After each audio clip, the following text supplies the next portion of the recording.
Il y a quelques années, BMW a fait le croisement entre un coupé et un SUV, c'était le X6, souvenez-vous. Premier modèle du genre qui a connu un grand succès, qui s'est décliné ensuite en version réduite X4. Et le grand rival Mercedes a bien sûr porté une contre-attaque avec son GLE coupé et maintenant sa version en réduction, le GLC coupé.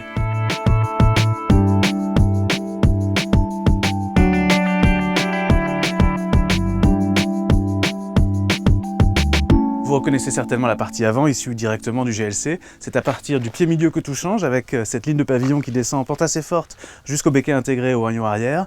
La voiture est étirée de 7 cm, abaissée de 5 cm, et c'est ça qui lui donne cette silhouette si particulière, qui la différencie d'un SUV comme le GLC, en lui donnant cette silhouette de SUC, Sport Utility Coupé, comme les appellent les Américains.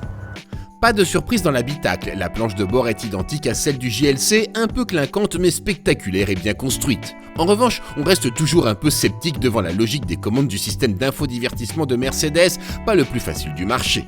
Mais ce qui diffère d'avec le GLC, c'est l'espace disponible aux places arrière. Évidemment, avec de telles lignes, on pouvait s'y attendre, l'habitabilité est impactée, notamment aux places arrière, alors pas au niveau des jambes, mais c'est plutôt au niveau de la garde au toit. Mon 1m74 y loge sans aucun souci, mais j'en connais dans l'équipe qui auront un peu plus de mal à y être à l'aise.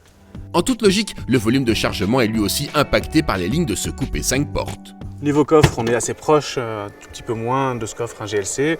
On garde tout de même 500 litres de volume, ce qui n'est pas mal du tout, une bonne accessibilité. Mais malgré tout, un grand espace situé sous le plancher du coffre, avec des formes vraiment tarabiscotées, pas du tout logeables ou très facilement exploitables, et ça c'est franchement dommage.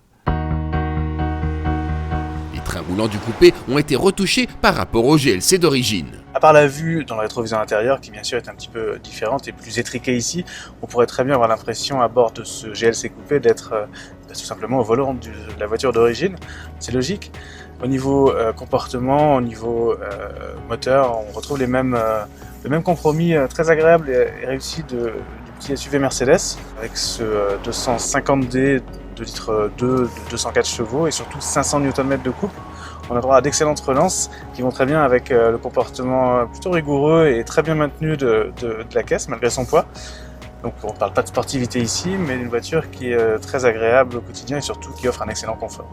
Il faut dire qu'en série, notre modèle est équipé du nouveau système de suspension pneumatique Air Body Control qui se montre particulièrement efficace. Et malgré les jantes AMG en 20 pouces de notre version d'essai, le confort reste tout à fait appréciable. Autre réussite, la boîte G-Tronic à 9 rapports est impressionnante de réactivité, tandis que le moteur diesel est ici bien filtré. De très nombreux équipements de sécurité active sont disponibles sur ce GLC coupé, malheureusement en rang des options. C'est la politique de Mercedes. En tous les cas, le plus appréciable au quotidien, celui dont on ressent le plus l'intervention, c'est le couple régulateur de vitesse adaptatif et contrôle latéral avec direction active et assistant au suivi de fil. Il ne s'agit pas de conduite semi-autonome, mais simplement d'une aide à la conduite qui agit en cas de besoin de manière vraiment assez transparente, assez discrète, contrairement à certains autres systèmes, et c'est plutôt réussi. De série, on trouve aussi l'intelligent Light System à LED avec éclairage actif en virage, un équipement utile mais aussi esthétique pour ce modèle décidément très coquet. Les quelques sacrifices d'habitabilité pour la ligne élancée offerts par le GLC coupé seront acceptables pour les clients sous le coup de la séduction. Ils devront aussi dépenser quelques milliers d'euros de plus que pour un GLC en version classique, mais pour ce prix, voilà une routière très confortable et efficace dans de nombreuses situations.